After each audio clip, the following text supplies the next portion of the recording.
Okay so everyone, क्या मेरी screen आपको दिख रही है? Is my screen visible to all of you? Yes. Okay चलिए, तो Yes, let's sir. Start a very important and very good chapter. और अभी तक 11th में और 12th में तो आप जानते होंगे कि अच्छा ये वाला चैप्टर ना हर स्टूडेंट का एक बढ़िया तरीके से पढ़ा होता है, क्योंकि अगर वो 11th में बहुत से स्टूडेंट थोड़ा कम सीरियस होते हैं, 12th में आके थोड़ा सीरियस हो जाते हैं, और जो 11th में सीरियस होते हैं वो 12th में थोड़ा और, मतलब एटलीस्ट 12th के शुरू में तो सभी स्टूडेंट सीरियस रहते हैं। तो और शुरुआत में यही चैप्टर मिलता है, इलेक्ट्रोस्टैटिक्स वाला, करंट इलेक्ट्रिसिटी वाला, तो ये चैप्टर काफी अच्छे से पढ़ा हुआ होता है। ठीक है, तो इलेक्ट्रोस्टैटिक्स का chapter, let me start the chapter electrostatics. और इसमें आज जो है ना हम टॉपिक स्टार्ट करेंगे इलेक्ट्रिक चार्जेस, कूलम्स लॉ और इलेक्ट्रिक फील्ड, और कोशिश करेंगे कि आज ही इसको खत्म कर दें क्वेश्चंस के साथ। तो today we will start the topic which is electric charges and electric field. ठीक है, अच्छा मैं मतलब बहुत बेसिक सवाल, बहुत बेसिक पे तो नहीं जाऊंगा, लेकिन है वो बेसिक। अगर हम पूछे चार्ज की, इलेक्ट्रिक चार्ज की कोई 2-3 प्रॉपर्टी बता दीजिए मुझे, और मैं आपको दिखाता हूं जो आप प्रॉपर्टी बताएंगे ना उस पर कैसे क्वेश्चन पूछेंगे। कोई 1-2 प्रॉपर्टी, थोड़ा सा इंटरेक्टिव बना के रखते हैं ना इसको, वरना वैसे भी ऑनलाइन में आप ना मुझे देख रहे ना मैं आपको देख रहा हूँ। चार्ज की कोई 1-2 प्रॉपर्टी बताइए। बिल्कुल Sir, it gives rise to electric field. Okay ठीक है। अच्छा चार्ज का सिर्फ इलेक्ट्रिक फील्ड देता है या फिर और कुछ देता है? कोई जल्दी कोई और, क्या चार्ज की वजह से इलेक्ट्रिक फिनोमेना होते हैं या कोई और फिनोमेना भी हो सकते हैं? मैग्नेटिक। ऑफ कोर्स, जाहिर सी बात है। तो आपको पता होगा कि मैग्नेटिज्म भी जो है उसकी बुनियाद, उसका ओरिजिन भी है वो चार्ज से होता है। अच्छा 10th क्लास में इस चीज को हमको इंट्रोड्यूस करा दिया था जब हम वो चैप्टर पढ़ते हैं magnetic effects of electric current. याद आ रहा है क्या 10th में? बाकी 12th में तो पूरा डिटेल में है। 12th में एक चैप्टर है moving charges and magnetism. Yes sir. तो उसमें आप देखते होंगे कि अगर चार्ज रेस्ट पे है, तो रेस्ट पे अगर चार्ज है तो क्या वो मैग्नेटिज्म शो करेगा? No sir. और जब मूव कर जाता है तो मैग्नेटिज्म शो करता है ना। इसीलिए आपको जो थर्ड यूनिट होता है वो होता है मूविंग चार्जेस एंड मैग्नेटिज्म। तो पहला चैप्टर जो है वो क्या, इलेक्ट्रोस्टैटिक्स। इलेक्ट्रोस्टैटिक्स का मतलब चार्ज जो है ऑब्जर्वर के लिए रुका हुआ है, तो हमें क्या मैग्नेटिक प्रॉपर्टीज दिखाई देंगी उस चार्ज की? No sir. ठीक है, तो जी बिल्कुल सही। स्टैटिक में नो मैग्नेटिज्म होगा, ओनली इलेक्ट्रिक प्रॉपर्टीज होंगी। अच्छा और कोई प्रॉपर्टी बता सकते हैं? Quantization of charge. ओके ठीक है, चार्ज क्वांटाइज होता है। क्वांटाइज होने का मतलब चार्ज हमेशा इलेक्ट्रॉन्स के मल्टीपल्स में जाएगा ना, 1 इलेक्ट्रॉन, 2 इलेक्ट्रॉन, 5 इलेक्ट्रॉन। ठीक है, electron the charge is always transfer in terms of electron, quantized बोलते हैं ना। फिर वहां से आप एक लॉ निकालते हैं, Q is equal to plus minus n. ठीक है, ये एन क्या होता है? इंटीजर होता है। क्यों? क्योंकि चार्ज हम किसकी वजह से करते हैं? इलेक्ट्रॉन्स को लेते हैं या निकालते हैं। न्यूट्रल ऑब्जेक्ट है तो जितना इलेक्ट्रॉन होता है प्रोटॉन होगा।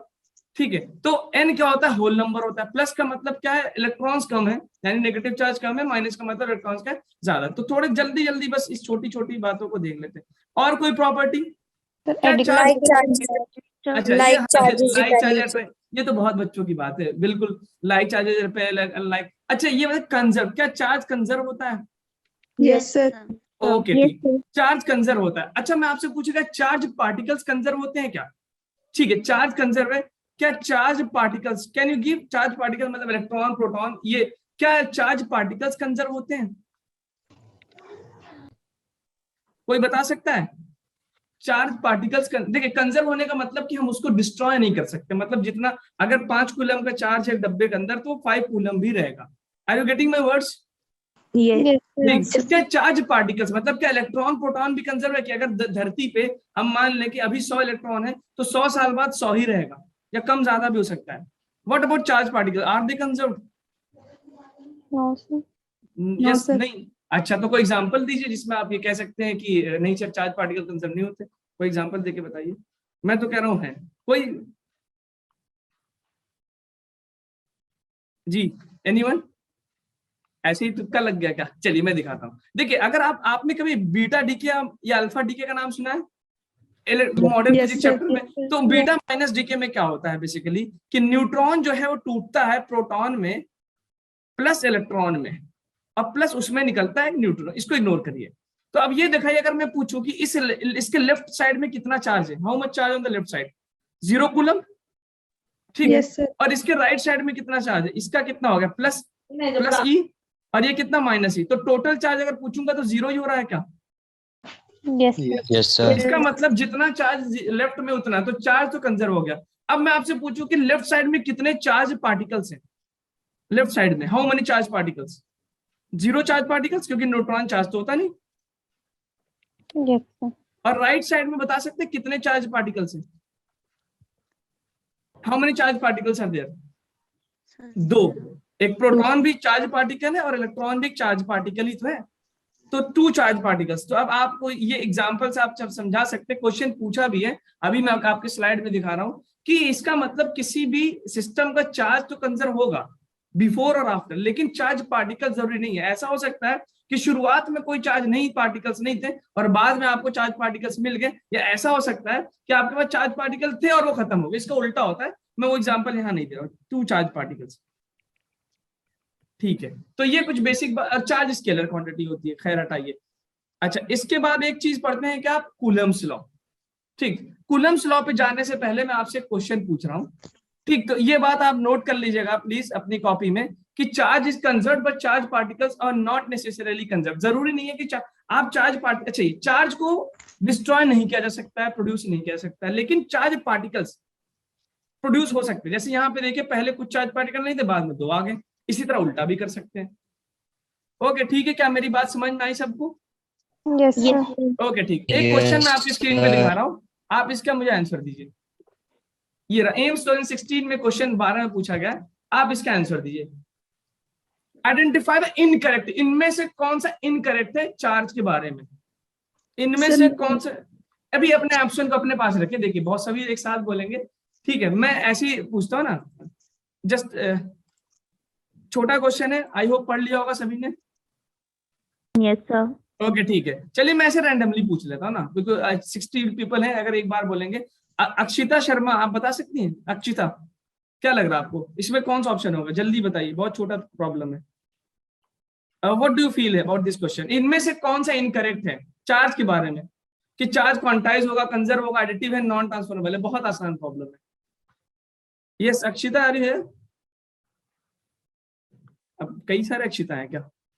अक्षिता शर्मा, ओके, चलिए कोई भी बता दे। Which is the correct option? Sir, fourth one. Of course fourth one is the correct answer, बिल्कुल से। अभी देखिए, चार्ज क्वांटाइज होता है, बिल्कुल से। कंजर्व होता है, बिल्कुल से। एडिटिव होता है, जाहिर सी बात है, अगर आपने +2 कूलम को -2 कूलम से कर दिया तो टोटल चार्ज कितना हो जाएगा? 0। It's simple additive, it's scalar quantity.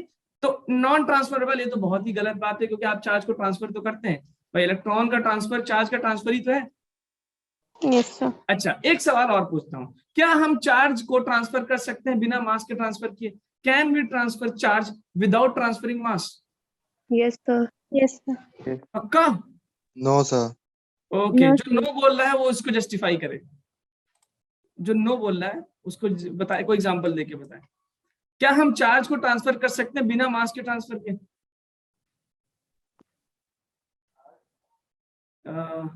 काफी ज्यादा लोग हैं, but only few people are speaking. ठीक है, देखिए बेसिकली चार्ज का ट्रांसफर है क्या? इलेक्ट्रॉन्स का ट्रांसफर। चार्ज ट्रांसफर, इलेक्ट्रॉन्स के पास मास होता है, you know the mass of electron is 9.1 into 10⁻31 kilogram. तो जब भी आप इलेक्ट्रॉन को चार्ज ट्रांसफर करेंगे तो बेसिकली आप इलेक्ट्रॉन्स को ही तो ट्रांसफर करेंगे। नेगेटिव के लिए इलेक्ट्रॉन को देंगे, पॉजिटिव के इलेक्ट्रॉन को लेंगे। तो basically charge transfer is always accompanied with mass transfer. ऐसा नहीं हो सकता कि आप मास ट्रांसफर कर, सॉरी चार्ज ट्रांसफर करें लेकिन मास ट्रांसफर ना हो। लेकिन क्या उसका उल्टा जरूरी है कि आप जब भी मास ट्रांसफर करें चार्ज भी ट्रांसफर हो? इसका No, sir. जी, हो सकता है कि आपने equal number of electron proton transfer कर दिया, एक न्यूट्रल एटम है, उसमें टोटल चार्ज तो 0 है, आपने ट्रांसफर किया, मास तो ट्रांसफर, लेकिन चार्ज ट्रांसफर नहीं हुआ। ठीक है, तो ये चार्ज के बारे में कुछ बेसिक बातें थी। आते हैं जरा कूलम्स लॉ पे। कूलम्स लॉ को कई बार आपने देखा होगा, जैसे ग्रेविटेशनल लॉ होता है, ठीक है। अगर हम देखें कि 2 चार्जेस हैं, पॉइंट चार्जेस, तो सबसे पहला इंपॉर्टेंट ये क्या, Coulomb's law is valid only for point charges. अगर चार्जेस पॉइंट नहीं है तो कूलम्स लॉ वैलिड नहीं होगा। दूसरा इंपॉर्टेंट पॉइंट है कूलम्स लॉ के लिए, Coulomb's law of electrostatic forces, कि ये स्टैटिक होने चाहिए। स्टैटिक का मतलब बता सकते हैं, रुका हुआ होना चाहिए। ठीक, चार्जेस मोशन में तो ये लॉ फेल हो जाएगा। कि अगर ये 2 पॉइंट चार्जेस हैं, बहुत ध्यान से देखिएगा, 2 पॉइंट चार्जेस हैं और उनके बीच का डिस्टेंस दी है और कुछ इस तरह की चीजें होती हैं। एक पॉइंट है, दूसरा पॉइंट है, उनके बीच का डिस्टेंस r है, ठीक है, और इस पे चार्ज Q1 है, इस पे चार्ज Q है।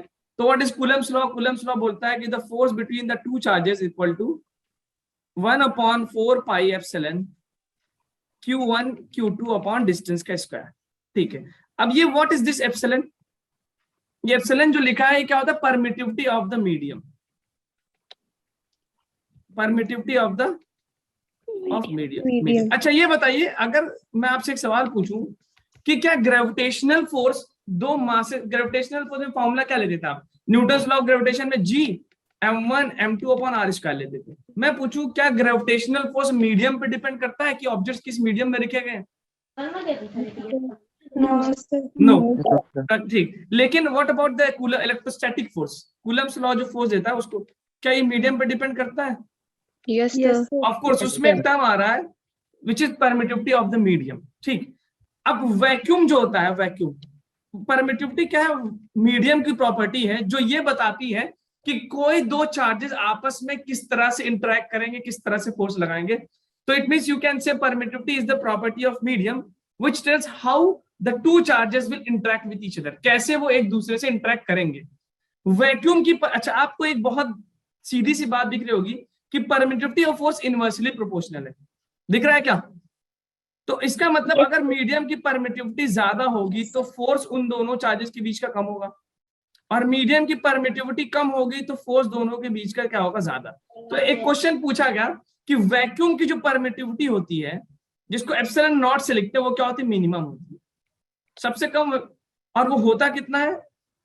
8.85 इंटू 10⁻⁻12 यूनिट निकाल सकते हैं आप इसको। इट इज कूलम स्क्वायर पर न्यूटन मीटर स्क्वायर। ये रहा उसका परमिटिविटी।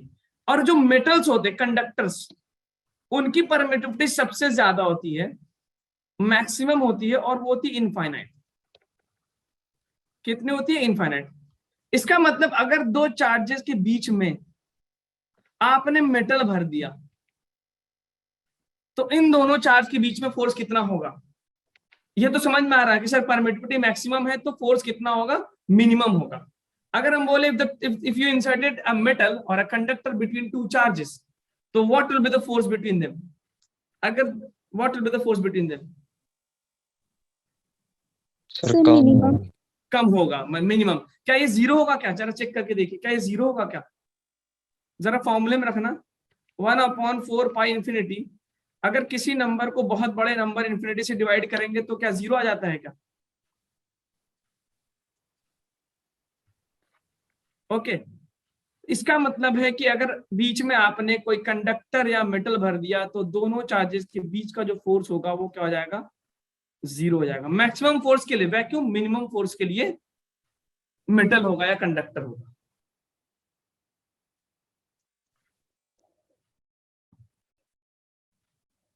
ठीक है? Yes, sir. Yes, ओके, बहुत सिंपल है। अब देखिए यहां से हमें एक बात समझ में आ गई कि जो चार्ज होता है, दो force of attraction, Coulomb's law which is defined for point charge, medium पे डिपेंड करता है, और मीडियम की प्रॉपर्टीज चेंज करने पे फोर्स की वैल्यू चेंज हो सकती है। ठीक, अब यहां से हम ये देखें, एक मिनट, 1 मिनट प्लीज।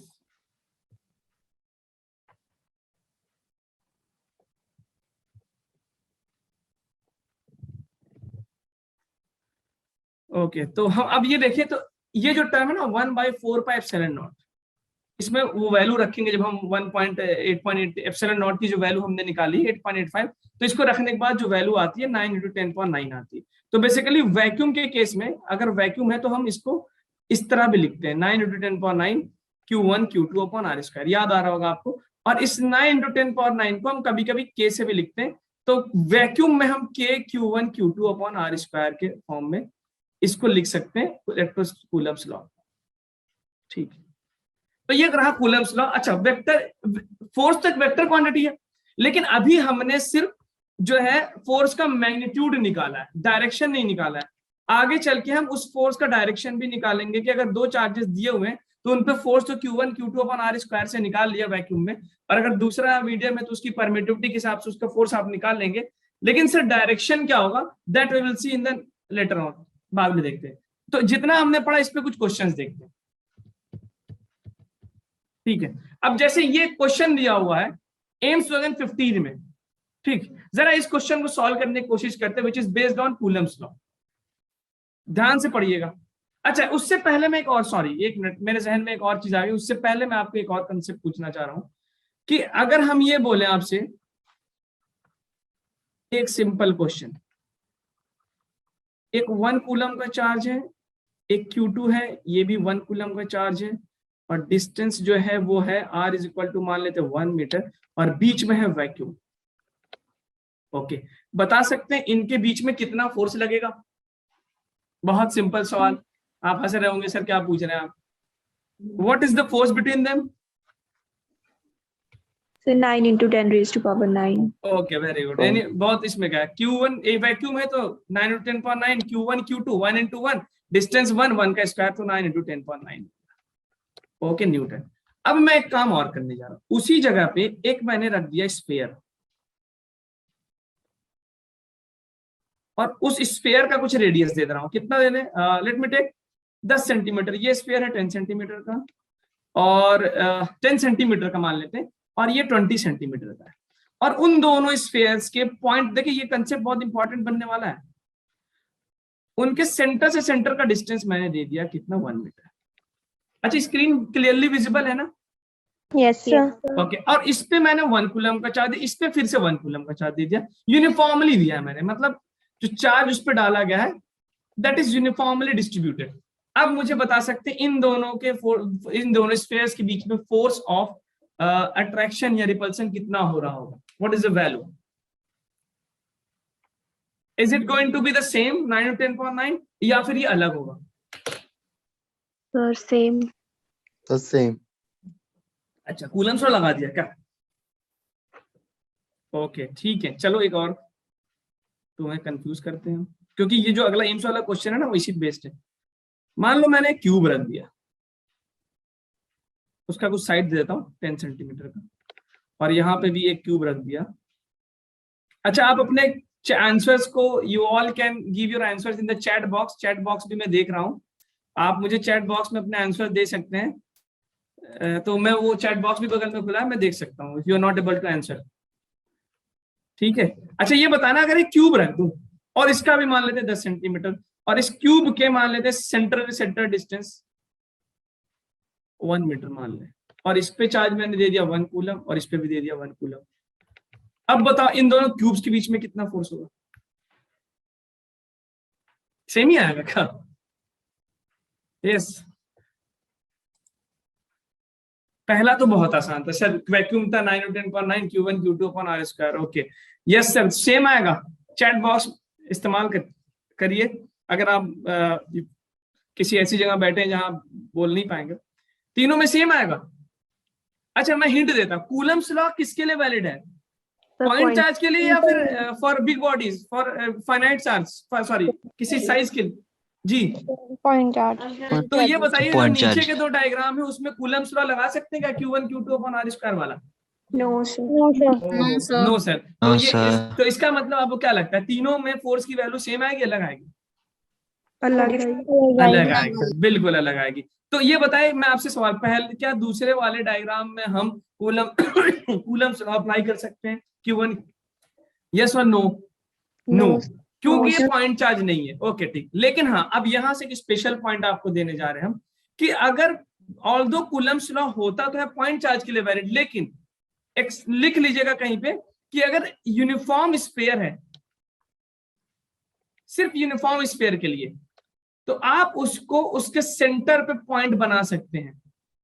सेंटर, मेरी बात समझ पा रहे हैं क्या? अगर कोई बॉडी पॉइंट चार्ज नहीं है, वो कुछ साइज का है, तो you can convert that uniform, इसको आपने मैथमेटिकली डिराइव कर सकते हैं। आप ये पूछ सकते सर ये कैसे बोल दिया आपने? आप मैथमेटिकली डिराइव कर सकते हैं जो बात मैं लिखने जा रहा हूं, कि अगर यूनिफॉर्मली चार्ज स्फीयर है, यूनिफॉर्म चार्ज स्फीयर है, तो आप इस पूरे स्फीयर को as a point charge at centre, तो क्या मैं इस वाले डायग्राम को दूसरे वाले डायग्राम को इस डायग्राम में कन्वर्ट कर सकता हूं क्या? ऐसे? Yes, sir. ओके, तो इसका मतलब पहला और दूसरा डायग्राम सेम आएगा? Yes, sir. Can I say the answer will be same? Okay. Yes, sir. What about the third one? Is this also 9 into 10.9? No, sir. ये कंडीशन मैथमेटिकली हम इस क्यूब को भी उसके सेंटर पे रख सकते हैं क्या सर? नहीं रख सकते हैं, बड़ा सा नो लिख दीजिए। और दिस इज, अच्छा ये वो चार्ज हर स्फीयर के लिए नहीं वैलिड है, सिर्फ यूनिफॉर्मली चार्ज स्फीयर के लिए वैलिड है। मेरी बात समझिएगा, ठीक है? तो the answer will be, you can mark it not 9 into 10⁻9, और इसको सिंपली कूलम लॉ से नहीं निकाला जा सकता, सिंपली कूलम्स लॉ से नहीं निकाला जा सकता। ठीक, मेरी बात समझ गया? Yes sir. ओके ठीक। अब इस कंसेप्ट पे बेस्ड आपको हम एक क्वेश्चन देते हैं, आप करिएगा सॉल्व। चले आगे। Yes sir. ओके ठीक। अब देखिए ये वाला क्वेश्चन जरा सॉल्व करिए, एम्स में आया हुआ। Try to solve the question फटाफट, बिल्कुल एनर्जेटिक मोड में, बहुत सिंपल क्वेश्चन है। चैट बॉक्स में कमेंट करिए या फिर आप मुझे लाइव बताइए, जो भी करना है। मैं आपको दे रहा हूँ टाइम, 1 मिनट का टाइम दे रहा हूँ। अच्छा, साइज छोटा तो नहीं है स्क्रीन का, मतलब दिख रहा है ना, या बड़ा करूँ? Sir visible. अच्छा, आप ना कमेंट अपना आंसर चैट बॉक्स में कर दीजिए, क्योंकि फिर वो मिस हो जाएगा ना, आप बोलेंगे किसने बोला, क्या बोला। You just those who are getting the answer, जैसे मिलता जाए आप उसको चैट बॉक्स में कमेंट करते जाए।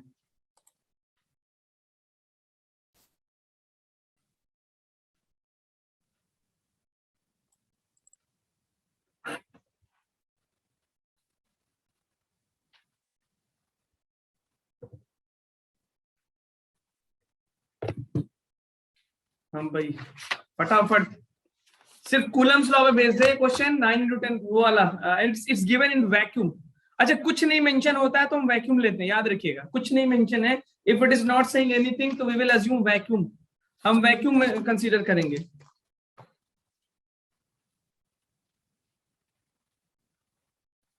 नॉन कंडक्टिंग स्फेरिकल सेल दे रहा है। Okay, Prashant has given the answer. और कौन आ रहा है? चलो भाई, प्रशांत तो एकदम टॉप कर गया बस, ठीक है। अरे वाह, good good good, one more answer. ठीक है, आंसर आना शुरू हो गए और आई एम वेरी हैप्पी। बहुत आसान क्वेश्चन था, it's third option is there, बिल्कुल सही है। तो अब आप देखिए, आपने क्या इसमें इस स्फीयर को पॉइंट चार्ज बना दिया क्या?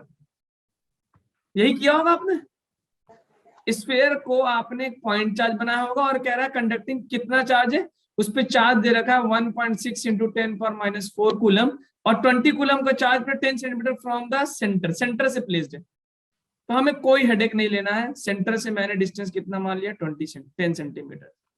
और इट्स कुछ नहीं मेंशन है, मीडियम के बारे में कोई इंफॉर्मेशन नहीं, हमने ले लिया इसको vacuum. Simple, F is equal to KQ1 Q2 upon R²। के वैक्यूम है तो 1/4 एप्सिलॉन नॉट की value 9 into 10⁻9, then I have 1.6 into 10⁻⁴।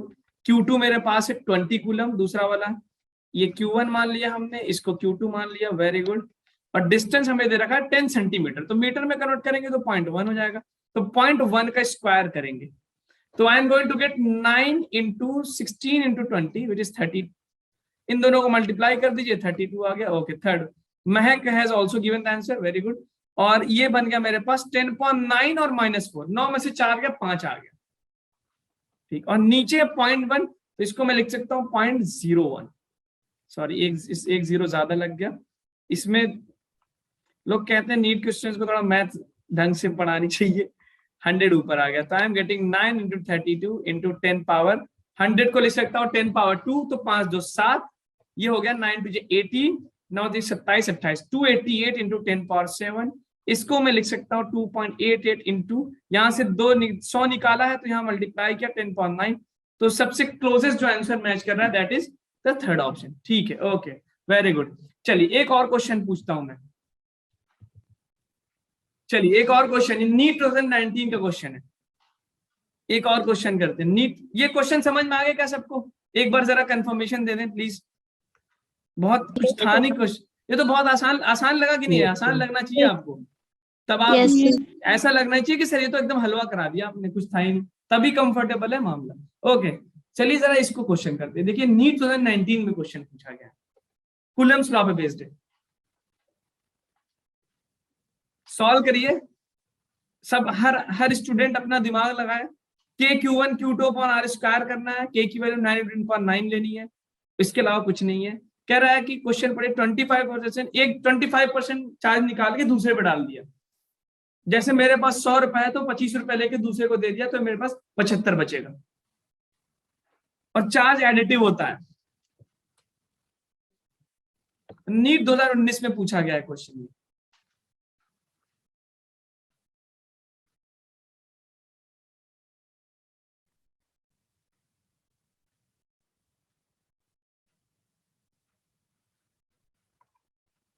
Okay, माशाअल्लाह। Okay, 2 options I got. इतने सारे स्टूडेंट्स हैं, मुझे तो लग रहा था कि दड़ा आंसर की बौछार हो जाएगी, कम से कम 20 आंसर तो आने चाहिए। ओहो, ठीक ठीक ठीक, चलिए आंसर्स आना शुरू हो गए। अब मैं इस क्वेश्चन को चेंज भी करने जा रहा हूं, ठीक है। इसके अलावा देखिए कैसा क्वेश्चन है, कह रहा है 2 पॉइंट चार्जेस है। देखिए पहले वो कंडीशन दे दिया आपको, या तो पॉइंट चार्ज होगा या तो यूनिफॉर्मली चार्ज स्फीयर होगा, यही 2 चीजें देगा। तो 2 पॉइंट चार्ज है मेरे पास, एक इधर एक इधर, एक पे प्लस क्यू है दूसरे पे माइनस क्यू है, कुछ डिस्टेंस आर पे वो रखे गए हैं। इनके बीच का फोर्स क्या होगा सर, के Q1 Q2 upon R square. तो के माइनस साइन हो जाएगा, Q1 Q2 Q into Q minus Q square upon R square हो जाएगा। हम इस माइनस साइन को इग्नोर कर देते हैं क्योंकि माइनस प्लस तो उसका डायरेक्शन शो कर अट्रैक्टिव है कि रिपल्सिव है, हमारे लिए तो इंपॉर्टेंट है K Q square upon R square. अब कह रहा है कि आपने 25% ऑफ द चार्ज ए से बी पे ट्रांसफर कर दिया। 25% मतलब जितना था, तो इसका मतलब यहां से मैंने एक मैथमेटिकल बेस्ड प्रॉब्लम है, यहां से मैंने 0.25 निकाला और यहां पर रख दिया। तो फाइनल इस पे कितना बचेगा, 0.75 क्यू। उसका क्यू था 25% निकाल लिया तो बचा कितना, 75%। तो दिस विल बी 0.75 क्यू। इस पे कितना होगा, इस पे माइनस क्यू पहले से था ही, प्लस आपने 0.25 क्यू पॉजिटिव चार्ज ऐड किया है, तो टोटल कितना हो गया, how much, it will minus 0.75 Q. अब जो है डिस्टेंस कह रहा सेम है, डिस्टेंस सेम है। एक और आंसर आ गया, ओके महक का, फिर से F1 मान लेता हूं, के क्यू इंटू क्यू, तो हमें मिल जाएगा 0.75 Q into 0.75 Q which is Q square upon distance हमारे पास सेम ही है, ठीक। तो मैं सब कुछ बाहर निकाल लेता हूं। 0.75 को 3/4 लिख सकते हैं क्या, 0.75 को जी, 0.75 को 3, तो मैं लिख सकता हूँ 3/4, बहुत आसान प्रॉब्लम है, 3/4 into K Q square upon R square, very easily. और दिख रहा होगा आपको 3/4 क्या होगा, 9/16 into K Q square upon R square. तो ये जो नया वाला फोर्स आया F1, वो 9/16 upon K Q square upon R square आया, और K Q square upon R square ये जो है दैट इज इक्वल टू आपका पुराना F। तो I can write it as 9/16 into F। तो the new force will be 9/16 F। The new force will be 9/16 F। ठीक है, सबको समझ में आया? ओके ठीक। अब एक और क्वेश्चन देते हैं इसी पैटर्न पे, एक और क्वेश्चन देते हैं। एक यूनिफॉर्मली चार्ज स्फीयर है जिसपे चार्ज है 5Q, और एक पॉइंट चार्ज है जिसपे चार्ज है for example it is having Q। इस पे से मैंने 20% चार्ज, इसको ए मान, बहुत ध्यान से मुझे आंसर चाहिए बहुत फास्ट मोड में क्योंकि नीट का क्वेश्चन है, वो आपको हो जाना चाहिए। मैंने 20% ए का दिया बी पर और डिस्टेंस को डबल कर दिया। पिछले प्रॉब्लम में क्या कह रहा है कि डिस्टेंस वहीं पे, they are at the same place. 20% A से उठाया बी पे डाल दिया और डालने के बाद डिस्टेंस डबल कर दिया। तो अगर इस केस में फोर्स F है, if the force is F here, तो यहाँ पे फोर्स क्या होगा, 5F 4F, what will the force है, जल्दी सॉल्व करिए। एक स्फीयर है uniformly charge, centre to centre distance कुछ दिया हुआ है, 20% ए का उठा के बी पे डाल दिया और डिस्टेंस को उसके साथ डबल किया, तो फाइनली फोर्स क्या बन जाएगा।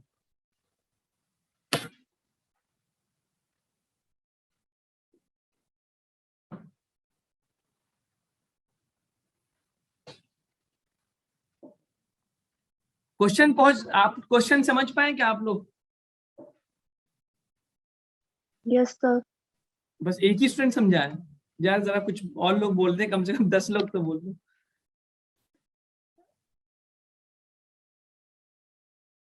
ओके, मैं पूछता हूँ ये मन्नत महाजन, मन्नत आर यू लिसनिंग मी, मन्नत महाजन? मन्नत महाजन, ओके। ध्रुव, ध्रुव का 0 आ रहा है, ओके।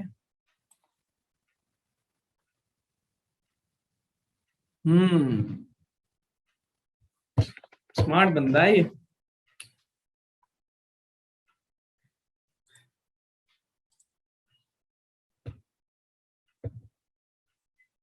%20 उठाया मैंने ए का, और बी पे डाल दिया और डिस्टेंस को डबल कर दिया, तो फोर्स क्या होगा? हेमराज, हेमराज, मैं ऐसे एक्चुअली मेरी पहली क्लास है तो इसलिए मैं चाहता हूँ थोड़ा सा इंटरेक्शन हो जाए। ऑफलाइन में होंगे तो सामने दिखता रहता है, शक्लें दिखती रहती हैं।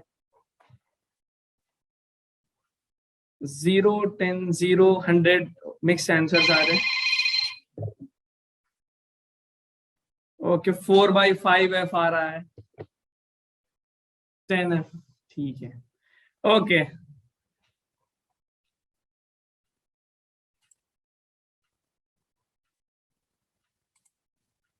सानिया का 0 आ रहा है, ठीक। तो most of the students are giving 0 answer. क्या लगता है 0 सही है गलत है? अरे ठीक है, देखो जब आपने यहां से 20% निकाला तो 5q का 4 टाइम्स ग्रेटर होगा। चलिए पहले देखते हैं। ट्रांसफर करने के बाद इसके ऊपर कुछ चार्ज था, 20% निकालने का मतलब क्या होगा? 5q का 20% कितना होगा? 20% का मतलब 0.2 से मल्टीप्लाई कर देना, तो कितना आएगा? 5 दूना 10, 1 आ जाएगा, मीन्स q हो गया। 20% का मतलब हुआ 0.2 से मल्टीप्लाई कर देना। इट मीन्स आप यहां से plus Q minus Q charge लेके जा रहे हैं, तो यहां पे -5 था, घटा दिया 1, तो बचा कितना? -4q। इसके ऊपर ऑलरेडी प्लस क्यू था और आपने एक माइनस क्यू दे दिया, तो अब बी वाले का चार्ज कितना हो गया? 0। तो क्या लग रहा है दूसरा वाला ऑब्जेक्ट क्या हो गया? न्यूट्रल हो गया ना जी। Yes, sir. तो अब क्या लग रहा है? What will be the force between the two, A and B? What will be the force? 0 होगा क्या? Of course. अब अब जब आप ये फॉर्मूला लिखेंगे तो k F = k Q1 Q2, it is going to be 0 basically. k Q1 की जगह -4q, Q2 की तरह 0 अपॉन डिस्टेंस को कुछ भी रखो भाई, डबल करो ट्रिपल करो, फर्क क्या पड़ता है? तो the force will be what? 0। तो दो स्टूडेंट्स माशाल्लाह जिन्होंने 0 दिया, they are correct. 0 of the 0 correct answer है, ठीक है,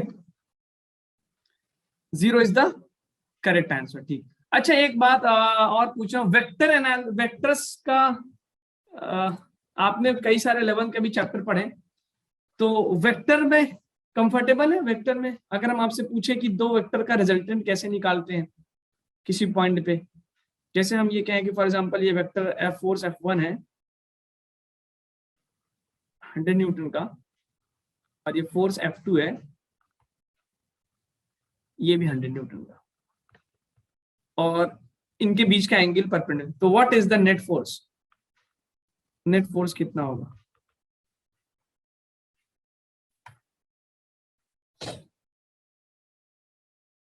नेट फोर्स कितना होगा? दो फोर्सेस परपेंडिकुलर हैं 100 न्यूटन के, तो नेट फोर्स कितना होगा? क्योंकि हमें फोर्स के बारे में डिस्कशन करना है, तो फोर्स एक बहुत इंपॉर्टेंट एस्पेक्ट बनने जा रहा है आगे।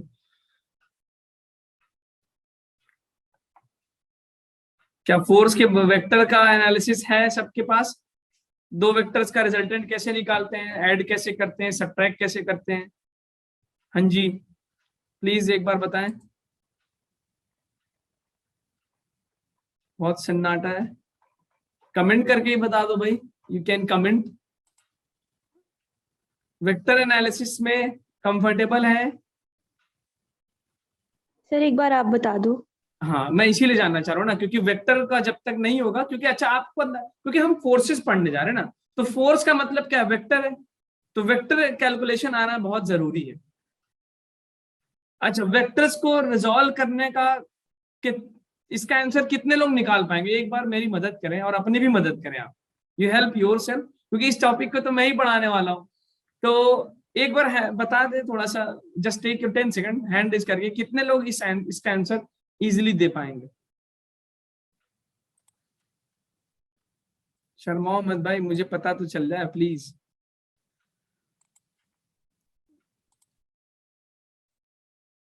आप भी सोच रहे होंगे कि ओके, कोई रिस्पांस नहीं आ रहा है, क्या बात है भाई, क्या मेरी आवाज पहुंच रही नहीं आप तक?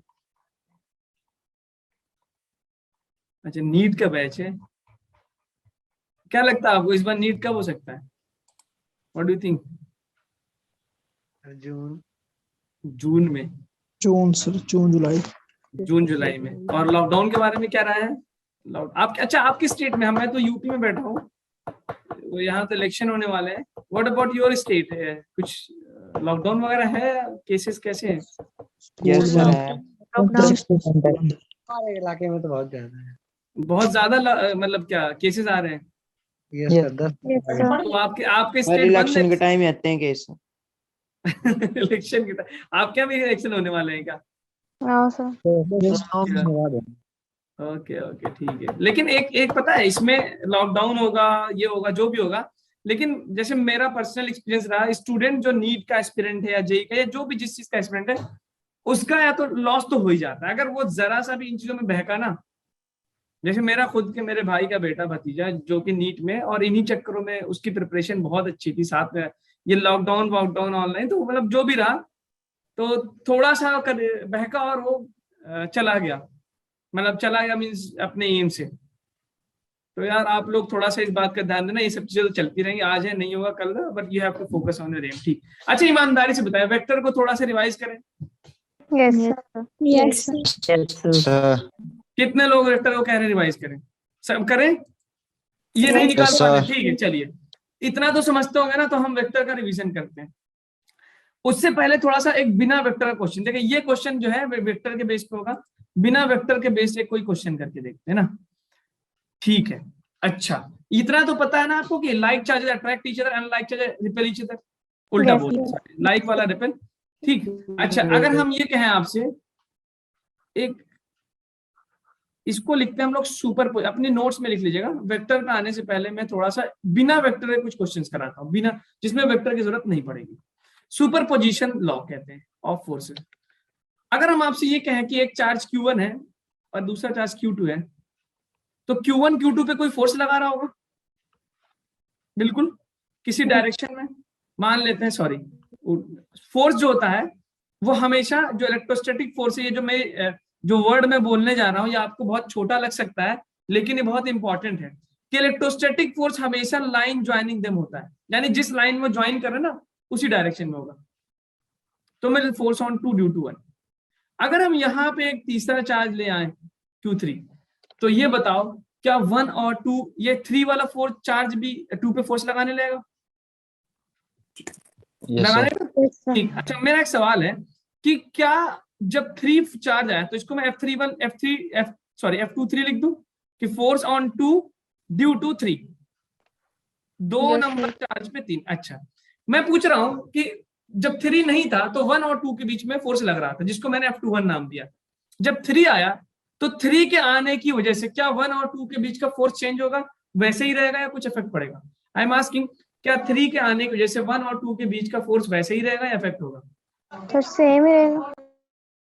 सेम रहेगा। मतलब आप ये कहना चाह रही हैं कि तीसरे चार्ज के आने से किसी 2 चार्ज के बीच का फोर्स डिस्टर्ब नहीं होता?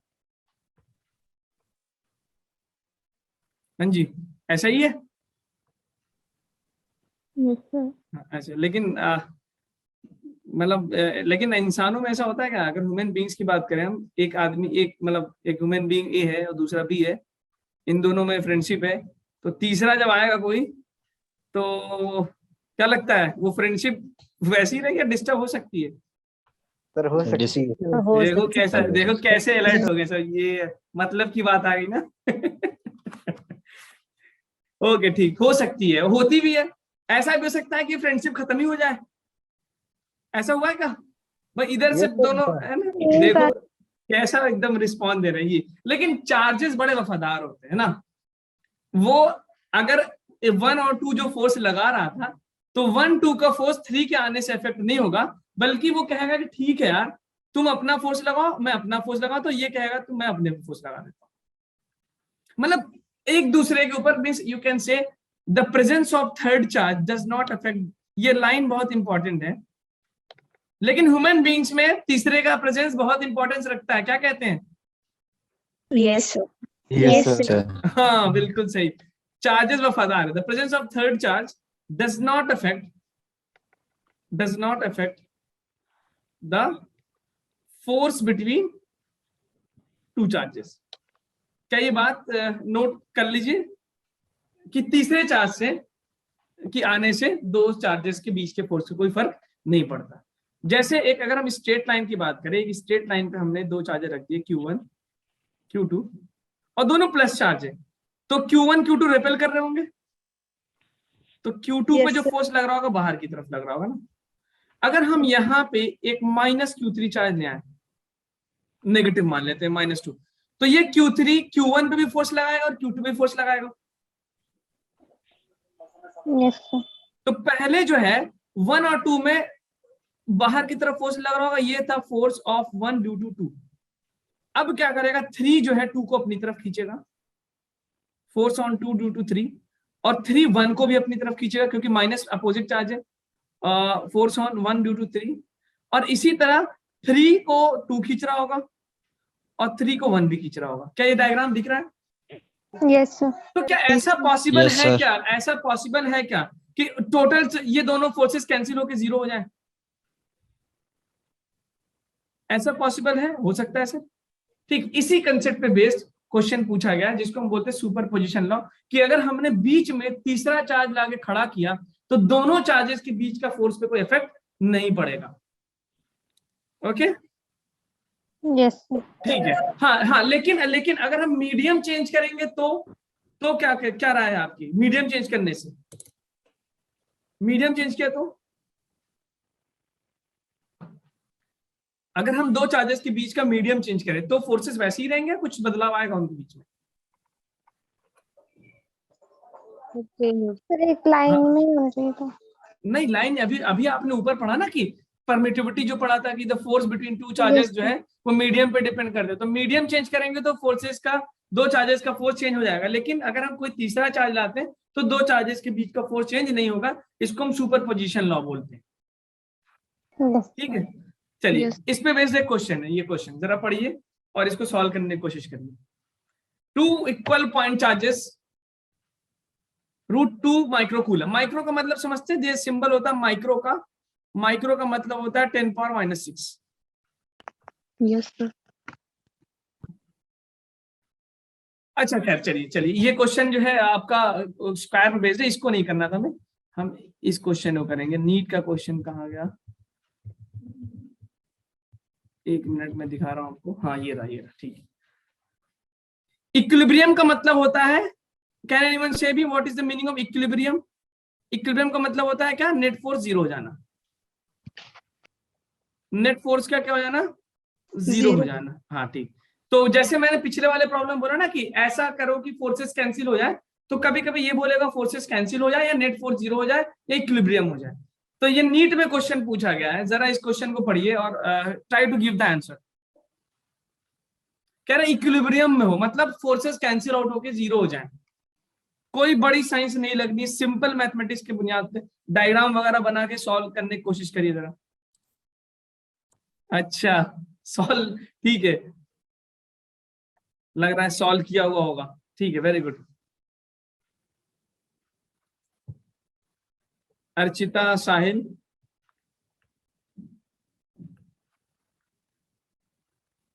Charge Q is placed at the centre of the line joining two charges. Q equal charge है, सेंटर पे रखा मतलब बीचों बीच रख दिया है। तो कह रहा है कि ये तीनों चार्ज इक्विलिब्रियम में कब होंगे, मतलब कब ये इन पे नेट फोर्स जो होगा 0 होगा। इक्विलिब्रियम का मतलब होगा नेट फोर्स 0 होगा। Q चार्ज है, ये भी Q चार्ज है, तीसरा चार्ज है यहाँ पे जो कि बिल्कुल बीचों बीच रखा है। Wow great, one more answer.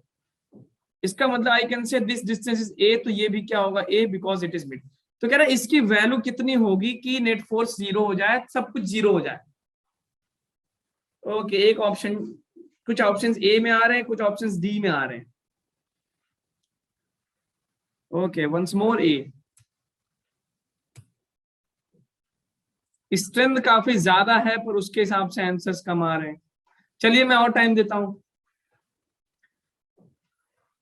किस इक्विलिब्रियम मतलब किसी एक चार्ज को पकड़ो, उस पे दोनों की वजह से सुपरपोजिशन लगाओ और नेट फोर्स 0 कर दो। सी भी आ गया, एक ही तादाद ज्यादा है, कभी कभी सी भी आ रहा है। ओके, आपको इसके पीडीएफ मिल जाएगा, यू कैन, आप इसके क्वेश्चंस के लिए जगह छोड़ दीजिए। टाइम में क्वेश्चंस लिखने में टाइम से वेस्ट नहीं करना चाहता, वैसे भी ऑनलाइन क्लास में कम्युनिकेशन गैप रहता है, तो आपको पीडीएफ मिलेगी, यू कैन, आप क्वेश्चन की जगह छोड़ दीजिए अपने नोट्स में और वहां पे आप बाद में क्वेश्चंस को नोट कर सकते हैं। ठीक है, चलिए ए ऑप्शन आ रहा है, लेट अस चेक। हम तो I can say let me mark it, एक और ऑप्शन आ गया, ठीक है, बी आ गया। ओके ठीक है, देखते हैं। साइन बहुत इंपॉर्टेंट फैक्टर है, साइन भी बहुत इंपॉर्टेंट फैक्टर है। मैं उस डायग्राम को अलग बनाता हूँ ना, ये क्यू है, ये क्यू है, लाइन ज्वाइनिंग देम, बीच में एक चार्ज रख दिया क्यू। तो अब देखिए बेसिकली ये दोनों प्लस है ना, अगर हम देखें इसको 1 नाम दे दें, इसको 2 नाम दे दें, इसको 3 नाम दे, तो 1 और 2 पॉजिटिव चार्जेस है, दोनों एक दूसरे को रिपेल कर रहे होंगे, 1 और 2 एक दूसरे को रिपेल कर रहे होंगे ना। तो ये मेरा बाहर आ गया होगा, फोर्स ऑन 2 ड्यू टू 1 और 1 ड्यू टू 2। 2 को 1 ढकेल रहा है, 1 को 2 ढकेल रहा है। अब इक्विलिब्रियम में होने का मतलब है कि ये 2 पे एक फोर्स अंदर की तरफ लगे और 1 पे एक फोर्स अंदर की तरफ लगे। इट मींस इतना तो लॉजिक मुझे समझ में आ रहा है कि यहां पे जो फोर्स होना चाहिए 2 के ऊपर, वो अंदर की तरफ होना चाहिए। तो अंदर की तरफ होना चाहिए सर, तो कौन सा फोर्स होना चाहिए? इट शुड बी, इसका मतलब ये प्लस है तो ये माइनस होना चाहिए, इसका मतलब जो बीच में चार्ज रखा है वो माइनस होगा, तो प्लस वाले दोनों ऑप्शन गायब हो गए, क्योंकि प्लस होगा तो 3 भी 2 को बाहर फेंक देगा, तो प्लस वाले दोनों ऑप्शन गायब हो गए। इसको मैं लिख सकता हूँ फोर्स ऑन 2 ड्यू टू 3। अब इक्विलिब्रियम होने का मतलब किसी, इसको पकड़ लो, चाहे इसको पकड़ लो, चाहे इसको पकड़ लो, किसी एक को पकड़ लो, आंसर आपको मिल जाएगा। F21 जो होना चाहिए F23 के बराबर होना चाहिए। ठीक, अब 21 क्या होगा? K, 2 का चार्ज कितना है? Q, 1 का चार्ज है कैपिटल Q, और डिस्टेंस कितना है? 1 और 2 के बीच का डिस्टेंस 2a है, याद रखिएगा। तो 1 और 2 का जो डिस्टेंस मैं लिख रहा हूं वो 2a का स्क्वायर लिखूंगा, जो कि 4 बन जाएगा। और इसी तरह 2 3 जब लिख रहा हूं तो K, Q मेरा स्मॉल Q है। अच्छा, मैं साइन अभी इग्नोर कर रहा हूं क्योंकि साइन तो मुझे पता चल चुका है, इनटू कैपिटल Q, और डिस्टेंस मैंने क्या माना? a माना है। तो देखिए सब कुछ कैंसिल हो रहा है, Q से K गया, Q से Q गया, और यहां पे मुझे मिल जाएगा Q upon 4a square, and this will be Q upon a square. Cancel किया तो मुझे मिल गया, K की वैल्यू मुझे मिल रही है Q ओवर 4, Q ओवर 4 मिल रहे, और साइन हम पहले डिसाइड कर चुके हैं तो माइनस है, तो कौन सा ऑप्शन हो गया? A is the correct option, A is the correct option, minus Q। तो साइन देखिए दो ऑप्शन दिए Q/4 से, प्लस और माइनस का, तो हमारे पास जो करेक्ट ऑप्शन है वो क्या है? That is going to be Q/4 plus minus Q/4 हो गया। ठीक है, यस सर। ओके चलिए और क्वेश्चंस देखते हैं हम। ये हमने कर लिया इलेक्ट्रिक फील्ड के ऊपर, वेक्टर्स देखते हैं ना, थोड़ा सा वेक्टर। अच्छा एक चीज और, डाइलेक्ट्रिक कांस्टेंट हेडिंग डालिएगा, डाइलेक्ट्रिक कांस्टेंट, ये put down heading dielectric constant क्या होता है? ये बहुत इंपॉर्टेंट, बार बार जब आप कैपेसिटर पढ़ेंगे तो आपको ये बार बार ये टर्म आएगा कि डाइलेक्ट्रिक कांस्टेंट क्या है, डाइलेक्ट्रिक कांस्टेंट क्या है। तो क्या आप में से कोई मुझे, क्योंकि आपने पढ़ रखा होगा, मैं तो आपको बताऊंगा ही कि व्हाट इज डाइलेक्ट्रिक कांस्टेंट।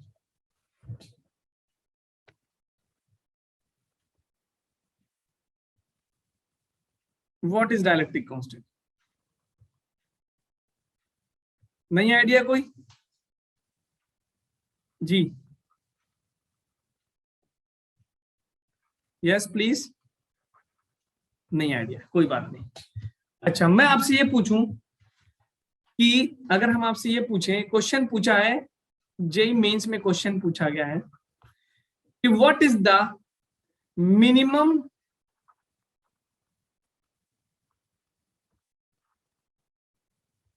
एक minimum force between two charges at 1 meter apart in vacuum। कह रहा है दो चार्जेस के बीच में मिनिमम फोर्स कितना हो सकता है अगर उनको 1 मीटर दूर रख दे वैक्यूम के अंदर, मिनिमम फोर्स कितना होगा अगर दो चार्जेस को 1 मीटर दूर पे रख दें वैक्यूम के अंदर? हाँ जी, क्वेश्चन में चार्ज की वैल्यू नहीं दी हुई। ये क्वेश्चन है, ये टिपली होता था पहले, जिसको जेई मेन सबका नाम देने लगे। कोई कुछ सोच रहा है? यार ऐसे शांत रहोगे तो हम भी बोर होंगे और आप भी बोर होंगे। 2.3 multiplied 10 raised to power minus 28 Newton. 2 × 10 पर, ओके ठीक है। आप लोग प्लीज इस तरह शांत ना रहे, वरना हम भी बोर होंगे, आप भी बोर होंगे। ठीक है, चार्ज की वैल्यू तो दी नहीं है, तो कैसे ले लिया आपने चार्ज की वैल्यू? मैंने तो बस ये बोला मिनिमम फोर्स बताइए, चार्जेस तो दिए नहीं है। डिस्टेंस दे रखा, वैक्यूम दे रखा, चलो ठीक है, डिस्टेंस दे रखा है, चार्ज की वैल्यू तो दी नहीं है। कोई कुछ सोच पा रहा है इस पे? 1.6 multiply 10 raised to power minus 19. Okay, very good very good. क्या ये सही बोल रही है क्या? क्या ये सही कह रही है? इन्होंने चार्ज की वैल्यू 1.6 × 10⁻19 ले लिया। क्यों लिया आपने? क्योंकि बेसिकली सर जब फोर्स मिनिमम बोल रहा है, मीडियम तय हो चुका है, डिस्टेंस तय हो चुका है, तो हमें चार्ज को मिनिमम करना होगा ना। और मिनिमम चार्ज क्या पॉसिबल है, जरा बता सकते हैं? What is the minimum smallest charge possible?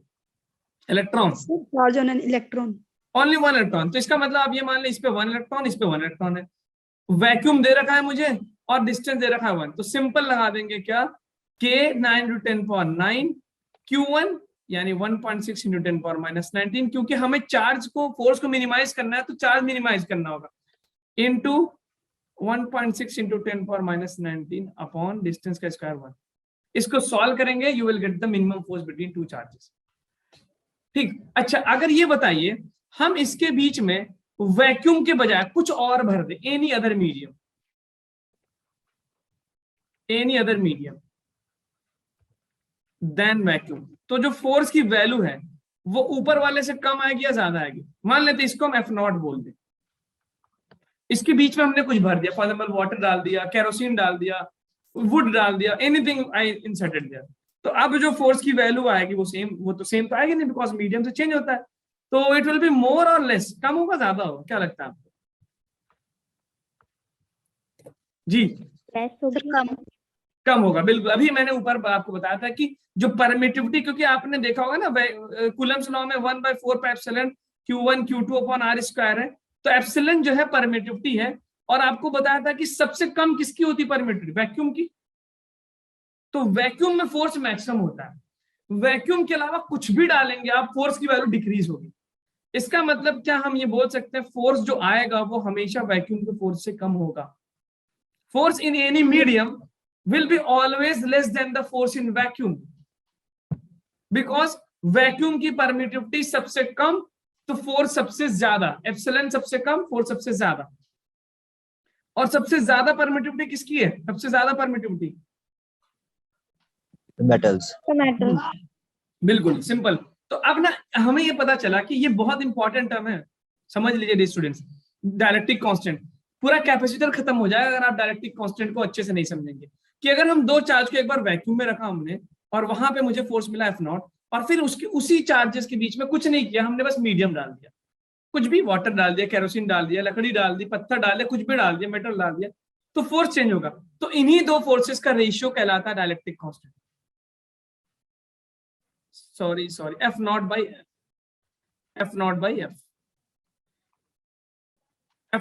इसको हम बोलते हैं डायलेक्ट्रिक कांस्टेंट, या फिर इसको कभी कभी रिलेटिव परमिटिविटी भी बोला जाता है। इसका नाम दूसरा क्या है? Relative permittivity. इसका मतलब है कि सर डायलेक्ट्रिक कांस्टेंट क्या होता है? सर ये रेशियो है फोर्स जब वैक्यूम में अपॉन फोर्स इन मीडियम। तो क्या हम ये लिख सकते हैं कि F = F0/K? Yes sir. ठीक है, इसका दूसरा नाम है रिलेटिव परमिटिविटी। Relative permittivity. अच्छा, इसको दूसरे तरीके से हम लिख सकते हैं, F0/F को देखिए, हम F0 को क्या लिखते हैं? 1/4πε0 Q1 Q2 अपॉन r² लिखते हैं, और F को लिखते हैं हम 1/4πε Q1 Q2 upon r²। Vacuum के लिए ε0 परमिटिविटी, जिसकी वैल्यू होती है 8.8 × 10⁻12 तो हम ये देखेंगे कि 4 पाई से 4 पाई यहाँ कैंसिल, Q1 से Q1 Q2 cancel, R square से R स्क्वायर कैंसिल, हमें मिल रहा है सिर्फ, अच्छा ये एप्सिलॉन ऊपर चला जाएगा।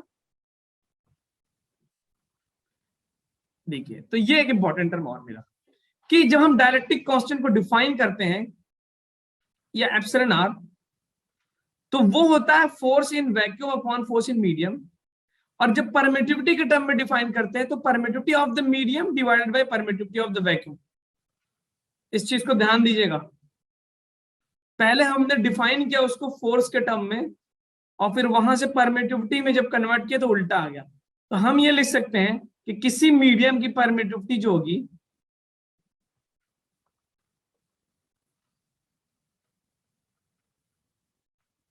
ओके, तो K is equal to epsilon by epsilon naught, तो परमिटिविटी मुझे मिल गई K एप्सिलॉन नॉट। तो किसी मीडियम की अगर परमिटिविटी दी है तो हम डायरेक्ट्रिक कांस्टेंट दिया तो वैक्यूम के परमिटिविटी से मल्टीप्लाई करके हम उसको निकाल सकते हैं। ये रिलेशन याद रखिएगा। अच्छा, what is the permittivity of vacuum की परमिटिविटी, डायरेक्ट्रिक कांस्टेंट वैक्यूम का कितना आएगा, डायरेक्ट्रिक कांस्टेंट वैक्यूम का कितना आएगा, वैक्यूम का कितना आएगा,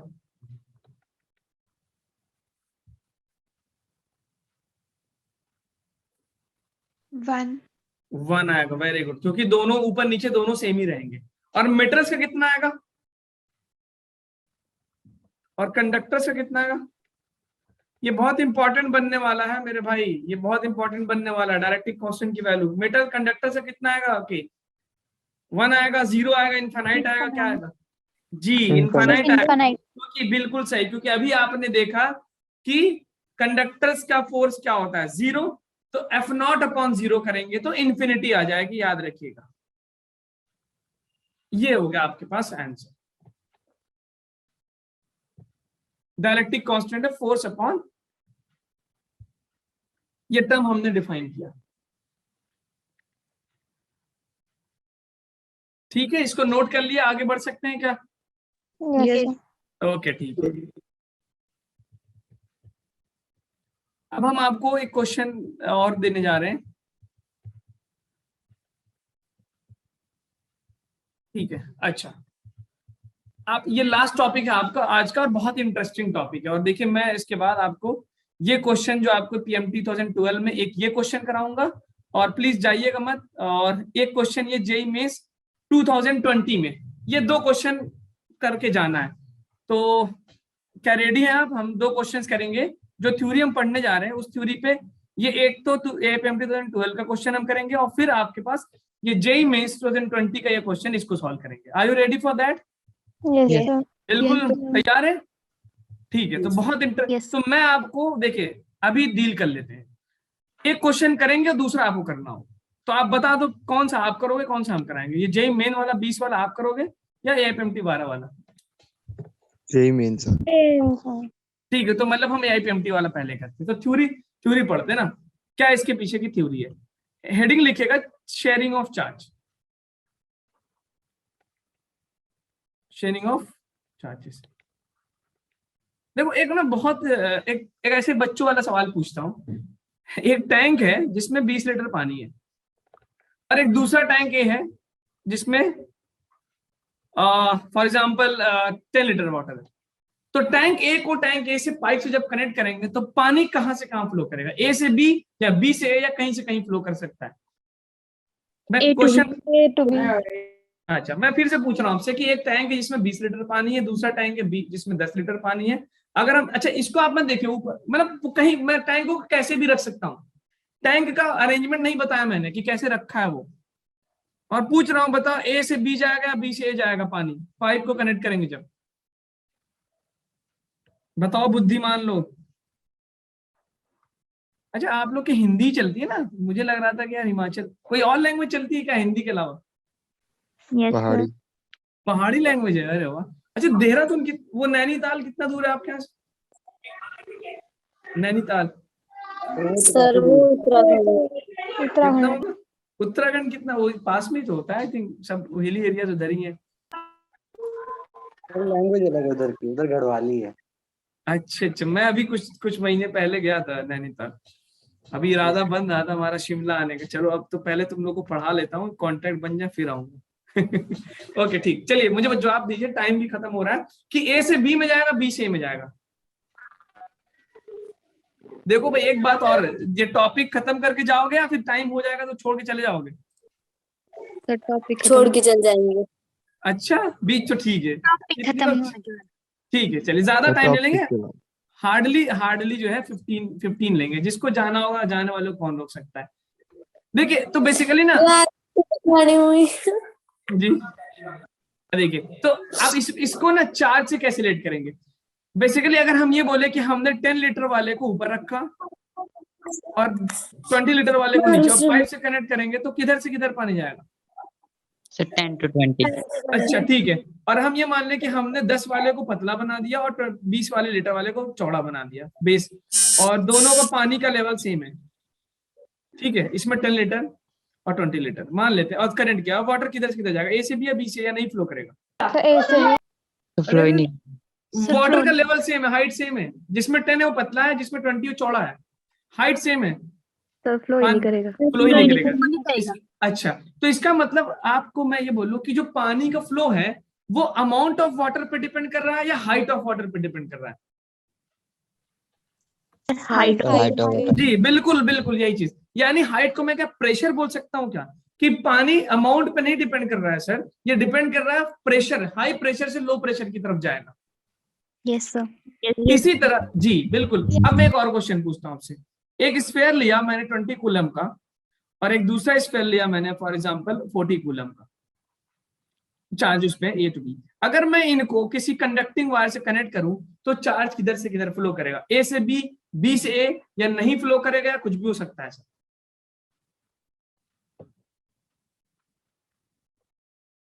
जी, two conductors A and B, उसके बीच में एक तार लगाया मैंने, और बोल रहा हूं कि कनेक्ट करने के बाद किधर से किधर चार्ज फ्लो करेगा, ए से बी या बी से, या सब डिपेंड करता है किसी और चीज पे? Sir B to A. B to A, हाँ दिखने में तो ऐसे ही लग रहा है। ओके, इसी तरह आप लोगों ने पानी वाला वक्त बोला था सर कि 20 से 1 जाएगा। S anyone else? एनीवन नहीं सोच पा रहे? ठीक, तो याद रखिए चार्ज का जो, जैसे वाटर का फ्लो ना वाटर के अमाउंट्स के बजाय प्रेशर पे डिपेंड करता है, उसी तरह जो चार्ज का फ्लो है ना वो डिपेंड करता है वाटर के चार्ज के पोटेंशियल पे। अब पोटेंशियल क्या होता है उसको हम 2 क्लासेस के बाद डिटेल में पढ़ेंगे, लेकिन अभी हम बस ये बता देते हैं कि चार्ज फ्लो डिपेंड करता है किस पे, चार्ज पोटेंशियल ऑफ बॉडी पे। यहां पे क्या था, प्रेशर। वाटर फ्लो किस पे डिपेंड करा, प्रेशर डिफरेंस पे, हाई से लो, ये डिपेंड कर रहा है हाई प्रेशर से लो प्रेशर। तो चार्ज फ्लो डिपेंड करेगा पोटेंशियल पे, इलेक्ट्रिक पोटेंशियल बोलते हैं इसको, इलेक्ट्रिक पोटेंशियल। और वो क्या होगा, हम जब तक तो सर इलेक्ट्रिक पोटेंशियल पे डिपेंड करेगा, और इलेक्ट्रिक पोटेंशियल जो होगा, इलेक्ट्रिक पोटेंशियल जो होगा वो डिपेंड करता है चार्ज अपॉन साइज पे, यानी चार्ज। और इसका एक फॉर्मूला होगा, मैं फिर से बता रहा हूं, पोटेंशियल को हम डिराइव करेंगे, डिफाइन करेंगे अगली क्लास में, लेकिन अभी आइडिया ले लीजिए कि ये डिपेंड करेगा उसके चार्ज कितना है अपॉन साइज कितना है, उस पर डिपेंड करेगा। ठीक है, तो हम मैं पोटेंशियल का सिंबल लिखता हूं V, प्रोपोर्शनैलिटी का सिंबल लगा दिए हैं क्योंकि बीच में कुछ के वे आता है इसलिए मैंने उसको लिख दिया। तो अगर हम आपसे पूछे कि इसका रेडियस हमको दे रखा है फॉर एग्जांपल R, और इसका रेडियस हमको दे रखा है 2R, ठीक, कनेक्ट किया, तो पानी जो है हाई प्रेशर से लो प्रेशर पे पहुंचा था, तो चार्ज सर हाई पोटेंशियल से लो पोटेंशियल पे जाएगा। बहुत सन्नाटा छाया हुआ है, समझ में आ रही है क्या, हाई पोटेंशियल से? क्या मेरी बात पहुंच, ठीक है, ओके। और पोटेंशियल को मैं फिर से बोल रहा हूं कि अगले 2-3 क्लासेस में डिफाइन करेंगे, डिराइव करेंगे। अभी क्या है, पोटेंशियल चार्ज अपॉन साइज के ऊपर होगा, साइज मतलब उसका रेडियस जो है, रेडियस। तो अगर हम पूछे पोटेंशियल ऑफ ए क्या होगा, अप्रोक्सीमेटली बताइए, इट विल चार्ज कितना है 20 Q/R, तो 20 और रेडियस कितना है R, ओके, कुछ वैल्यू आएगी इसकी। और अगर बी का पोटेंशियल मैं निकलवाऊं तो Q बाई आर, Q कितना है 40 और इसका रेडियस कितना है 2r, तो कितना आ गया 20 बाई आर आ गया क्या? Yes sir. बोलो किसका पोटेंशियल ज्यादा, ए का या बी का? इक्वल है जी, बिल्कुल इक्वल है। तो क्या ये इसी तरह का केस आ गया क्या, ये वाला जो मैंने यहाँ पे बनाया अभी, यहाँ पे नो ये सर। वाला, ये वाला जो टंकी वाला बनाया था, या इज दिस ओके? ठीक, इसका मतलब कि चार्ज का अमाउंट डिफरेंट है बट पोटेंशियल सेम है। तो will there be any flow of charges between them when they are connected together by some wire? No sir. No okay, sir. तो इसका मतलब आप क्या लिखेंगे, आप प्लीज लिख लीजिए पोटेंशियल सेम, तो no flow of charge, no flow of charge. अच्छा, ये बहुत इंपॉर्टेंट पॉइंट है। ये बताइए मुझे, अगर मान लो पोटेंशियल डिफरेंट है भी, मान लो दो टंकी लेगा, आप मुझे देख रहे हैं क्या? Am I Yes. visible? मेरा हाथ दिख रहा है? Yes sir. अगर हम मान लें कि एक टंकी में ज्यादा पानी, एक टंकी में कम पानी है, दोनों को जोड़ दिया पाइप से ना, लाइक दिस, तो पानी फ्लो करने लगा हाई वाले स्लो में, कब तक फ्लो करेगा? कंटिन्यूअस करता रहेगा या कुछ कब तक फ्लो करेगा? कुछ कंडीशन बता सकते हैं? लेवल इक्वल नहीं हो जाएगा। जब बिल्कुल, यानी क्या, हाँ बिल्कुल, क्या मैं बोल सकता हूँ कि सर जब दोनों का लेवल या प्रेशर सेम हो जाए? Yes sir. Yes, sir. ठीक है, तो क्या यहाँ पे मैं ये बोल सकता हूँ कि सर दो ऑब्जेक्ट को कनेक्ट करने के बाद चार्जेस तब तक फ्लो करेंगे जब तक उनका पोटेंशियल सेम हो जाए? Yes, sir. ठीक, ये बात आपको लिखनी है, ये बात आपको लिखनी है कि the charge between two objects will flow until their potential gets equal। इसी कंसेप्ट पे बेस्ड आपको 2012 और 2020 का क्वेश्चन करना है। Charge will flow until their electric potential, E potential लिख दे रहा हूं शॉर्ट में, gets equal। और पहले से इक्वल है तो फिर वो फ्लो ही नहीं करेगा।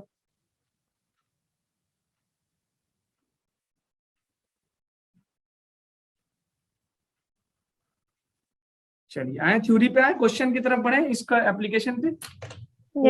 देखिए, this is going to be very important slide my dear, इसको आप ढंग से नोट करिए, इसको इग्नोर मत करिएगा। आपके सामने दो लालची क्वेश्चंस बैठे हुए हैं, देखिए। अब हम देखिए, फॉर एग्जांपल मैं एग्जांपल दे दूं आपको कि 20 कूलम चार्ज, इसका रेडियस फॉर एग्जांपल मैं दे दूं, कुछ भी आर दे देता हूं, या 20 कुछ भी दे दिया हमने, and this is again 40 coulomb with radius, इसका रेडियस भी आर ही आइडेंटिकल है। कनेक्ट करता हूं, बताओ चार्ज फ्लो होगा कि नहीं? अगर होगा तो कहां से कहां होगा?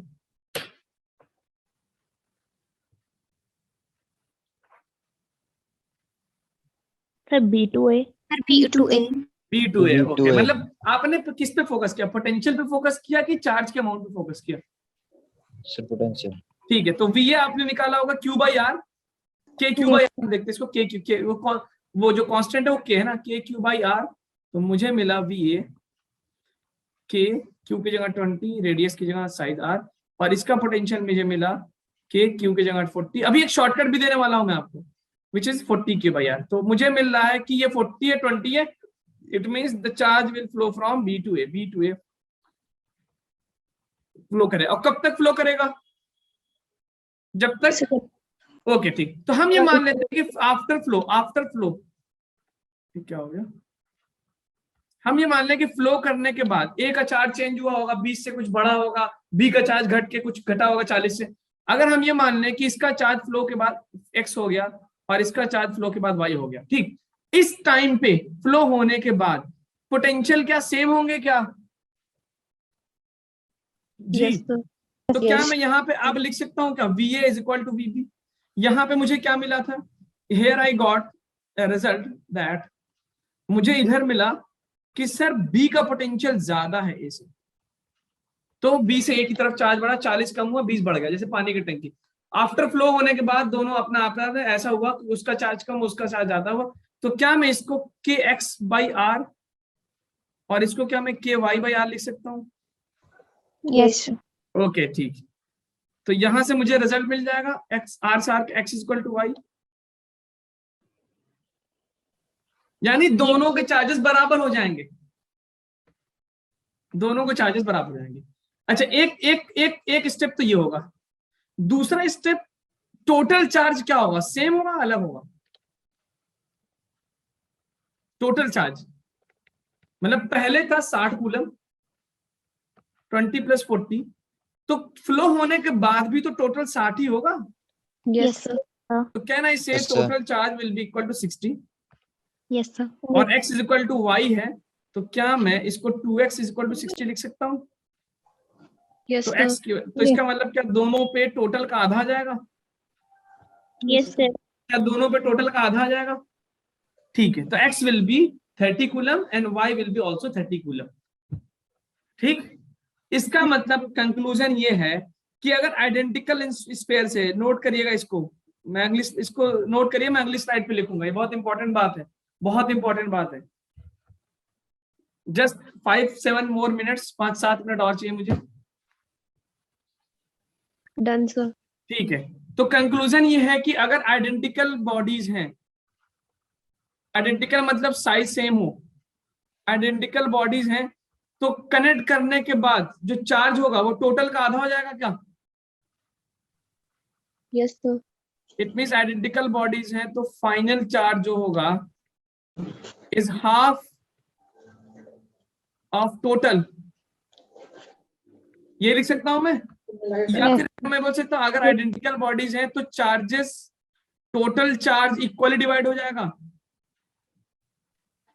Yes, sir. Yes, sir.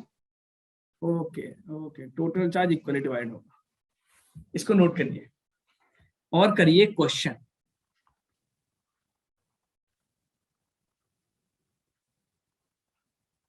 -20 coulomb में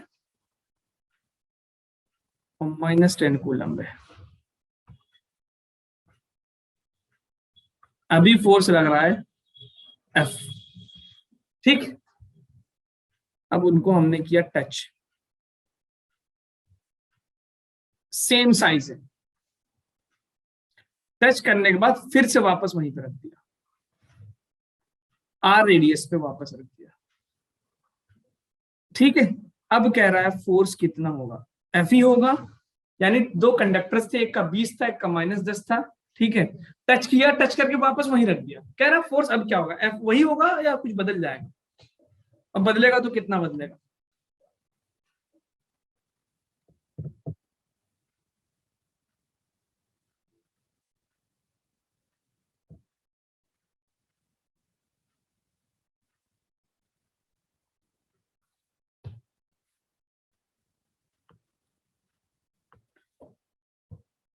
क्या चार्ज का फ्लो होगा? सेम साइज के स्पेयर से, सेम साइज है, जब उनको हम टच करेंगे तो चार्जेस का आदान प्रदान होगा क्या? हाँ जी, आदान प्रदान होगा। माइनस का मतलब लो पोटेंशियल होता है, माइनस का मतलब लो होगा ना, माइनस वाला लो पोटेंशियल होता है। Yes, sir. ओके, तो आप मुझे बताना, आइडेंटिकल बॉडीज होते हैं तो चार्जेस टच करने के बाद क्या होते हैं? क्या टोटल का आधा हो जाते हैं? Yes, sir. Yes, sir. Okay ठीक, तो मैं हिंट दे रहा हूं, तो फाइनली दोनों पे कितना चार्ज होगा?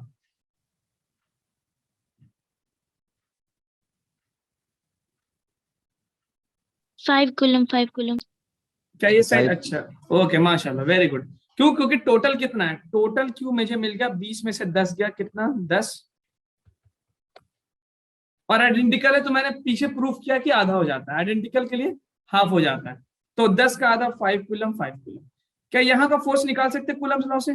K Q1 Q2 upon distance का स्क्वायर कितना आ रहा है? 25। Okay, 25 K by R square आ रहा है क्या?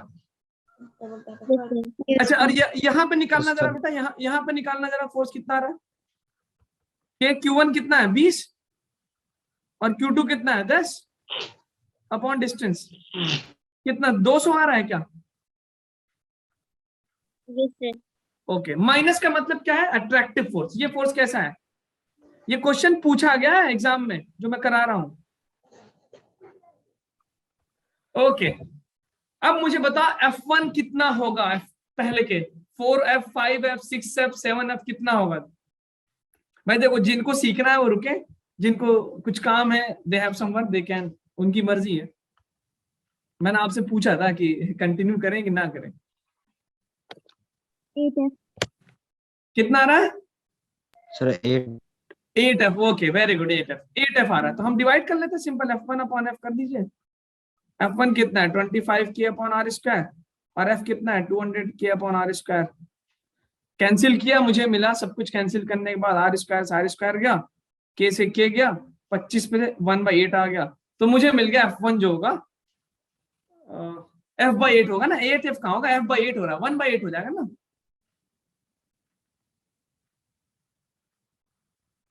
तो मुझे मिल रहा है फोर्स मेरा जो हो रहा है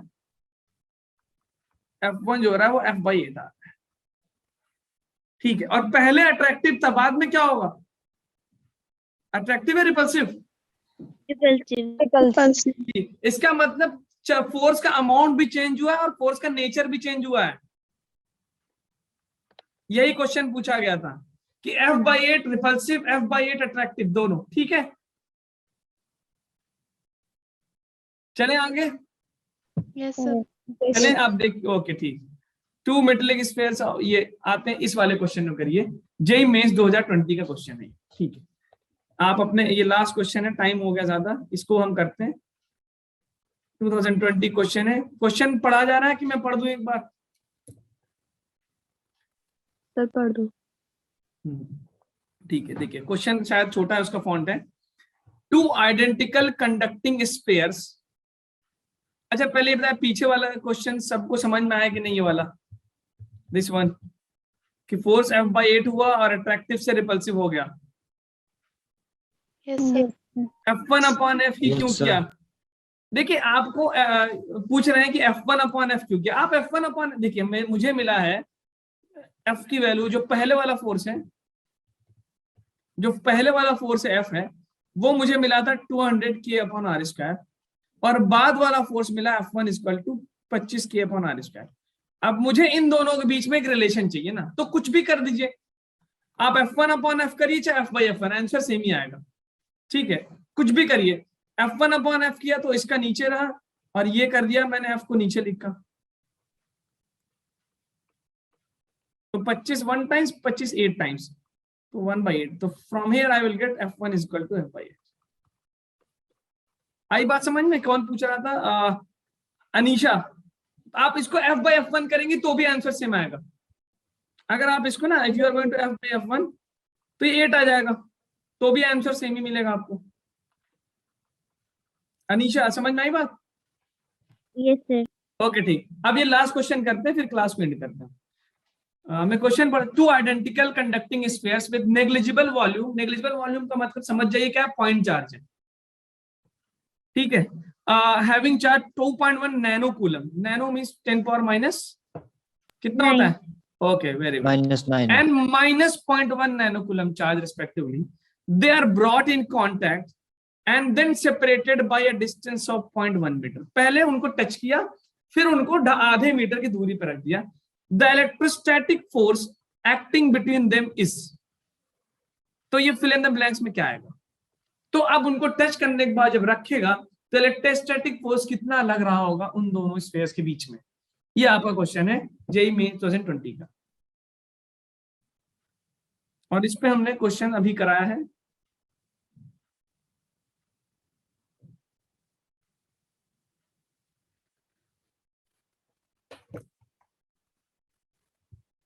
आज का लास्ट क्वेश्चन है।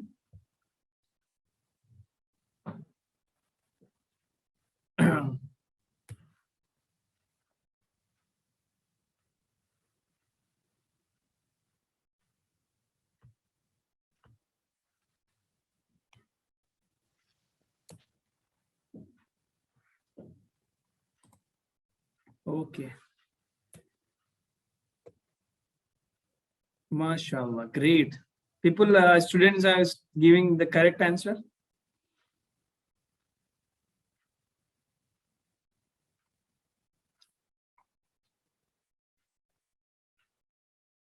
कैसा लग रहा है साहिल क्वेश्चन सॉल्व करके? How are you feeling? And अंचल?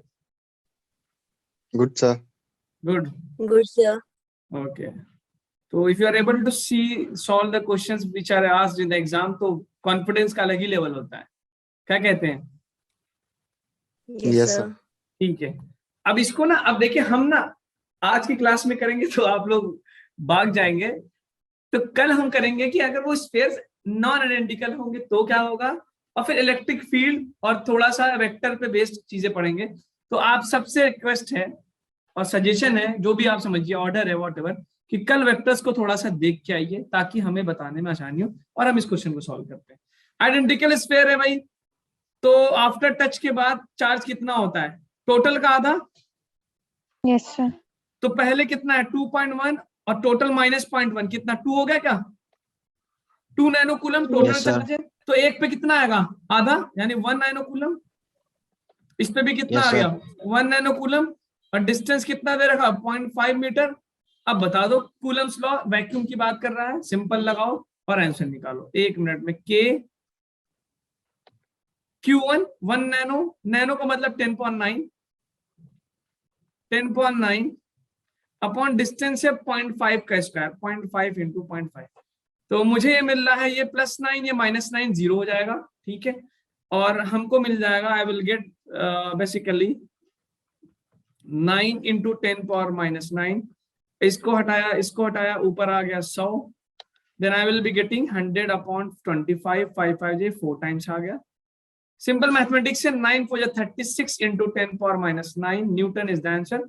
तो करेक्ट आंसर इज व्हाट 36, ठीक है।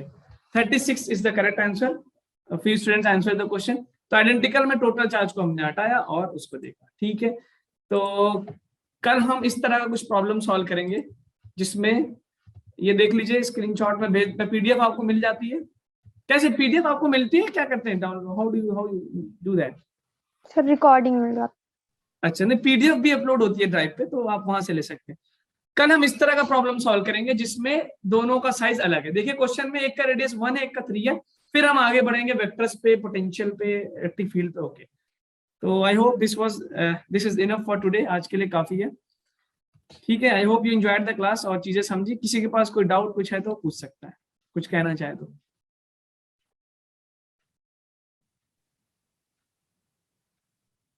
No sir. Okay, no doubt, no ठीक है, सर। Yes, sir. ओके, ठीक है। ओके, साहिल ने इसको भी सॉल्व कर दिया, वेरी गुड। तो कल मिलते हैं हम अगली क्लास में। ओके, टिल देन, ठीक है। All the Bye, best, sir. Good night. Good bye, Thank good night, you. ठीक है। Good night, sir. Bye, sir. Good night, good okay, night sir. Good night, good night.